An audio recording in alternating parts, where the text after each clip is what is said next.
नमस्कार साथियों, स्वागत है आपका जीके गुरुजी क्लासेस के यूट्यूब चैनल पर। आज हम इस वीडियो में बात करेंगे राजस्थान आंगनबाड़ी रिक्रूटमेंट 2024 के बारे में। जानेंगे इस वीडियो में कि आपकी कौन कौन से जो नए ज़िले हैं उनमें आपके जो आंगनबाड़ी के लिए नोटिफिकेशन जारी कर दिए गए हैं और साथ ही इसमें क्या क्या डॉक्यूमेंट चाहिए, क्या इसकी योग्यता रहेगी, कौन कौन आवेदन कर सकता है, इन सभी के बारे में इस वीडियो में बात करेंगे। तो वीडियो आपके लिए काफ़ी इंपॉर्टेंट है, वो रहने वाला है।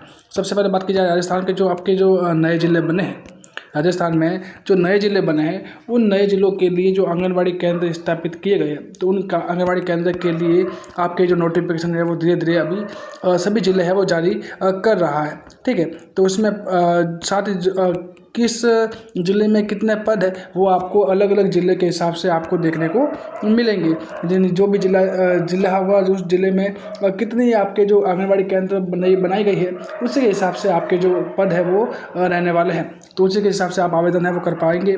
सबसे पहले हम बात कर लेते हैं आपके इस आंगनबाड़ी भर्ती के लिए आपके जो क्या फीस है वो लगेगी।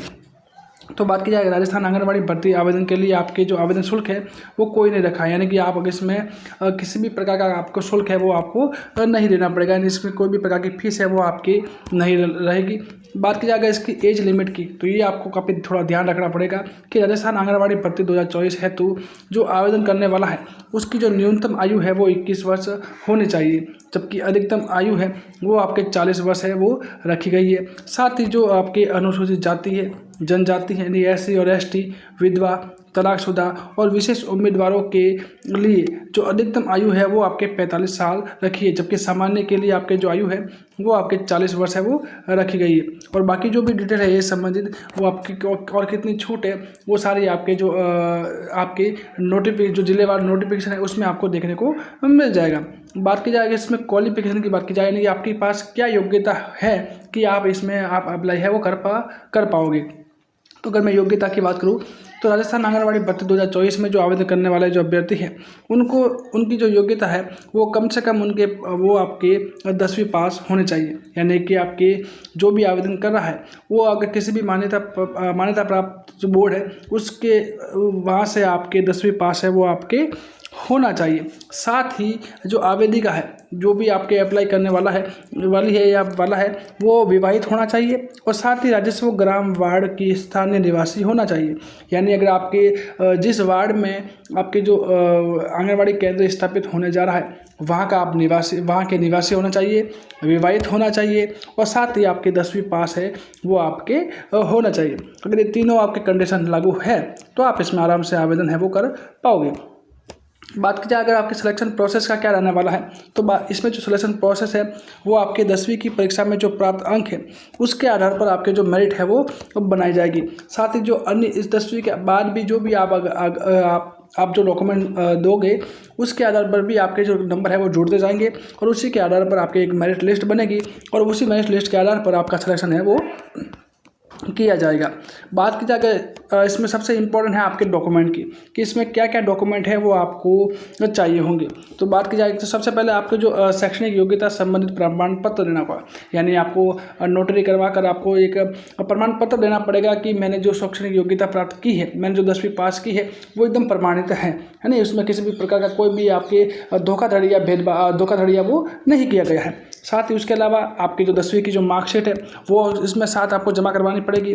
इसके साथ ही आपके जो मूल निवास प्रमाण पत्र, उसके अलावा आपके जो वोटर आईडी यानी कि आपके मतदाता पहचान पत्र है, राशन कार्ड है, आपके जो आधार कार्ड है, सभी दस्तावेज में से कोई भी एक है वो आपको दस्तावेज है वो आपको देना होगा, ताकि आपको पता चले कि आपके विवाहित है और आप इस वार्ड के सदस्य है वो पहचान करने के लिए इनमें से भी कोई भी आपको एक है जो डॉक्यूमेंट है वो आप जमा करवा सकते हो। इसके अलावा अगर आप पहले से ही किसी भी प्रकार का कोई कार्य कर रहे थे तो इसका आपके आंगनबाड़ी से संबंधित तो आपको कार्य के अनुभव का कोई भी प्रमाण पत्र है वो भी आपके जमा करवा सकते हो, क्योंकि इससे भी आपके जो नंबर है वो आपके जुड़ेंगे। इसके अलावा अगर कोई महिला विधवा, परित्यक्ता या फिर आपके जो तलाकशुदा है तो उसका भी उसका प्रमाण पत्र देना है वो आपके होगा, क्योंकि अगर इसका प्रमाण पत्र दोगे तो इसमें आपको वरीयता है वो आपके मिलती है। इसके अलावा जो भी किसी ने RSCIT करी यानी कंप्यूटर कोर्स कर रखा है तो उसका भी प्रशिक्षण प्रमाण पत्र है वो आपको देना होगा।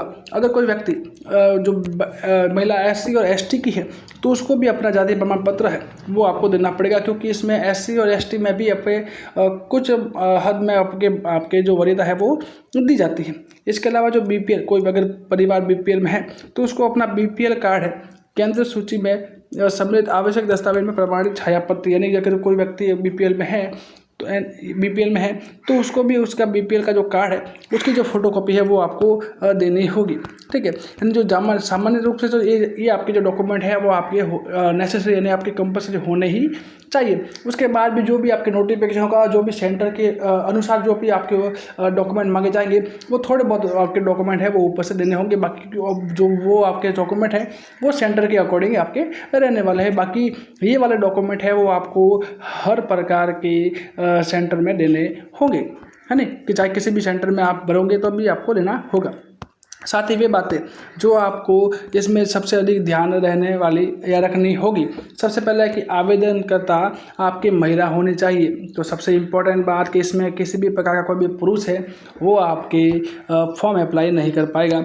दूसरा कि महिला संबंधित ग्राम पंचायत की स्थानीय निवासी होनी चाहिए, यानी जिस ग्राम पंचायत में आपके जो आंगनबाड़ी केंद्र स्थापित किया जा रहा है तो उस ग्राम पंचायत का अगर महिला अगर निवासी हैं तो ही अप्लाई कर पाएगी, वरना इसमें अप्लाई आपके निरस्त है वो कर दिया जाएगा। अगला है कि घर में शौचालय होने और नियमित उपयोग का भी प्रमाण पत्र आपको देना होगा, यानी आपको ये भी प्रमाणित करना होगा कि आपके घर में शौचालय बना हुआ है और आप इसमें नियमित रूप से उपयोग भी कर रहे हैं, मतलब किसी प्रकार से बाहर किसी भी प्रकार की आप गंदगी है वो नहीं कर रहे हैं। इसका भी आपको प्रमाण पत्र है वो आपको अपने कागज के साथ आपके देना होगा। इसके अलावा आपकी जो 10वीं पास की जो आपकी जो मार्कशीट है उसकी फोटोकॉपी है वो आपको लेनी पड़ेगी। साथ ही आप विवाहित है और विवाहित है तो विवाहित होने का प्रमाण पत्र भी आपको इसके साथ आपको देना होगा।